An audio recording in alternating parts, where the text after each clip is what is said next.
I'm using Microsoft Media Encoder 9 to capture the screen activity and recording the output of my Mackie mixer to my DAT recorder. This captures my microphone and also the audio output of Vegas.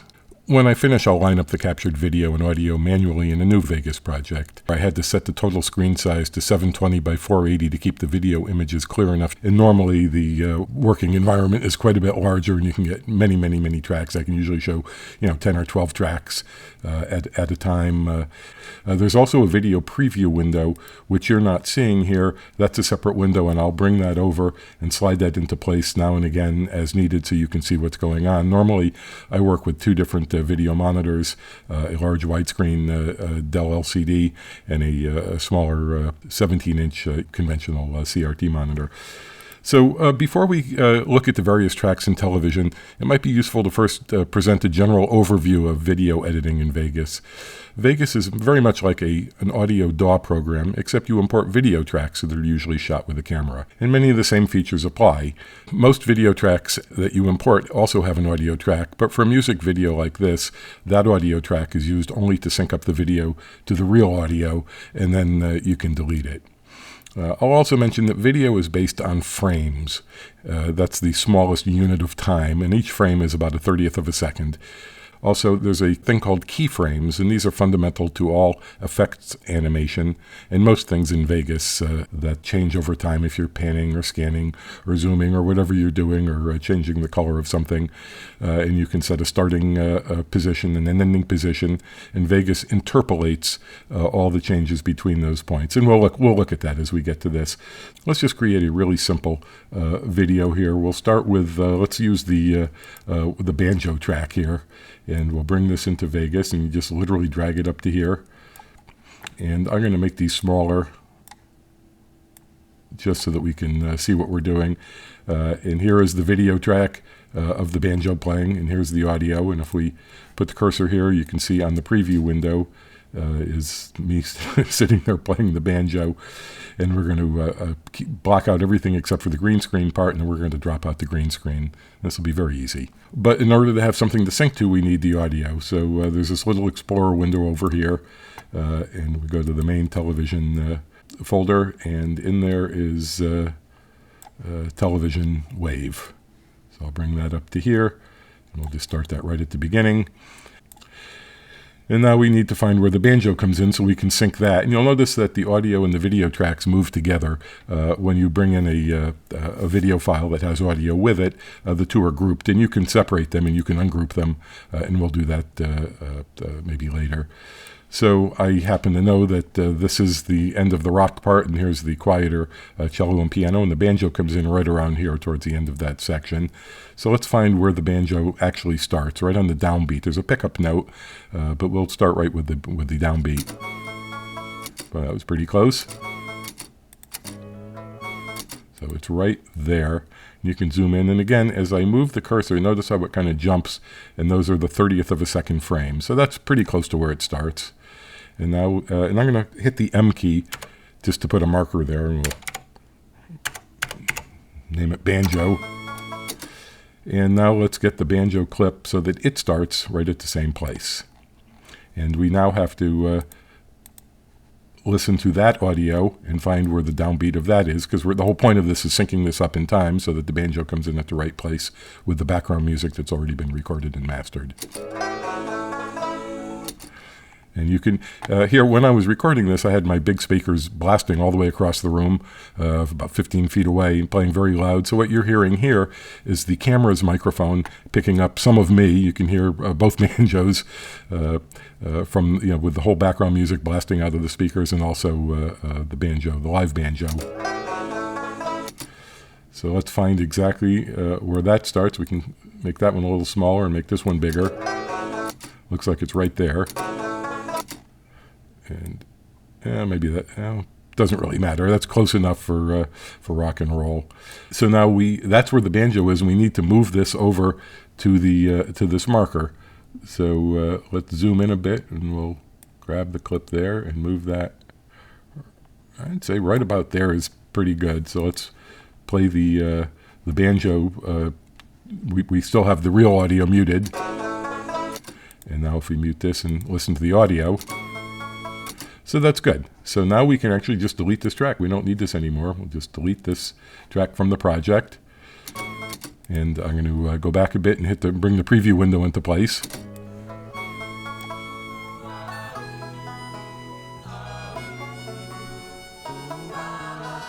So now we've synchronized a video clip to an existing audio track. And we don't even really need this marker anymore, but we'll leave it for now. Now the next thing we need to do is to get rid of the green screen.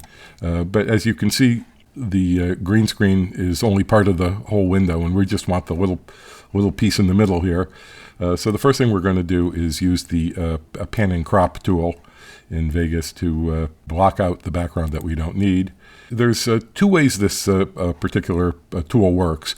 As you change the size of the screen, you can have the clip, the contents, zoom to always fill the screen, but we don't want that. We want to truly use this as a mask. So we're going to say no to stretch to fill frame. And then as we move this, you can see it just literally pulls that in. And here's what the preview window looks like at the same time. So now we're done with that. Now the next step is to the green screen to drop that out completely. So that's done with plugins, and here's the plugin window, and we use the chroma key here. And this defaults to a pure blue. We're using pure green, and now this is what this window looks like. And you can see there's still a little bit of green, so we're going to have to adjust the thresholds. And I'm sorry that we can't. Maybe we can see both at once here. No, but there's a low threshold amount, and I'm just increasing that to the point where the background is completely dropped out. And you can see it's a little jaggy looking, and we can fix that also. That's an artifact that happens sometimes with green screens, especially if the lighting isn't good. And that's solved with the chroma blur.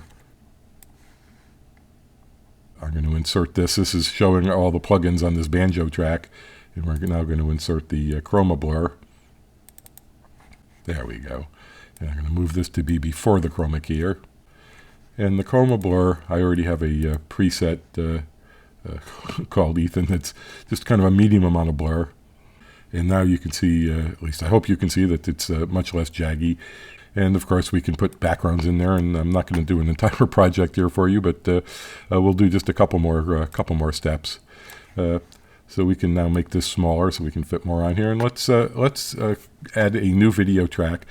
And I'm going to put this, since this is a background, I have to put this underneath the banjo. And that's how you determine what things are in front and what things are in back, is the track order. The tracks at the top of the screen are in front of tracks at the bottom. So I'll click here, right click, do it here, and insert a video track. And I'll just drag that. So now we have a new video track. And we can name the tracks, but this window is so small, we don't have room to show the track names. And I'm going to right click and insert generated media. And there's a bunch of things. One of the patterns they have is the checkerboard. And I use that a bunch of places. And there's some presets. And here's the default. Here's what you get. And I think that's fine for this purposes. And if we want the checkerboard to go the entire time, we just drag it over here. And of course you zoom in and move these in small amounts until they start exactly the same time. And that's close enough for now. There's also faders here that can fade in. Maybe I should make this a little bigger so you can see. And this just tells Vegas to fade in. It's very similar to the same thing in audio, but instead of the audio fading in, the video fades in. So if I hit play, I'll put the preview window there so you can watch.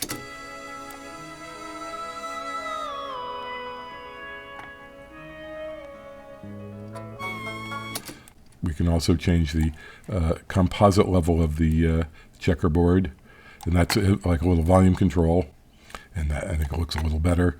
And if we wanted to move that, if we want to animate the movement of the checkerboard, that also is possible. Everything can be animated and moved and sized and changed, and that's done here with the track motion. And when we add track motion, here's a window I haven't resized yet, so let's resize it now. Make it about the same size. So here's one point, and here's another point, and we'll add a So if we want to make the checkerboard start here and then rotate, which is one of the things I used, it stays the same here all the way through here, and then once it gets to around 10 seconds, 11 seconds, it's going to start to rotate, and let's have it end at about 15 seconds. And we'll rotate this. We'll set this exactly to minus 180 manually.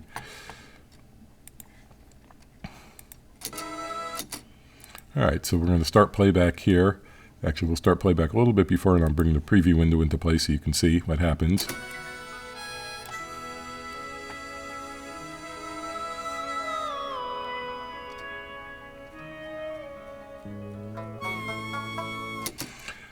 So again, I just established beginning and ending points. At the beginning, it's here, and in the middle, Vegas automatically creates all the in-between motions, and ends up 100, after flipping around 180 degrees. So there is a complete, little project with a background and an imported clip that was synchronized to an audio track, and there's the whole thing. The checkerboard fades in, starts to rotate, then the banjo fades in. Maybe we'll have it come in a little sooner. I'll also mention that the colors you're seeing are not true, and this is an artifact of the screen capture program. I have, obviously I'm looking at all of this in 32-bit color, but apparently the screen capture program reduces everything down to 16 bits or maybe even only 8 bits, and that's why the colors look blocky. But normally all this stuff would be very, very clear, very smooth color transitions. There's one more thing I'm going to show here, which is the use of masks. Sometimes there are blemishes here. For example, and you can zoom in. I'm using the scroll wheel here to zoom in.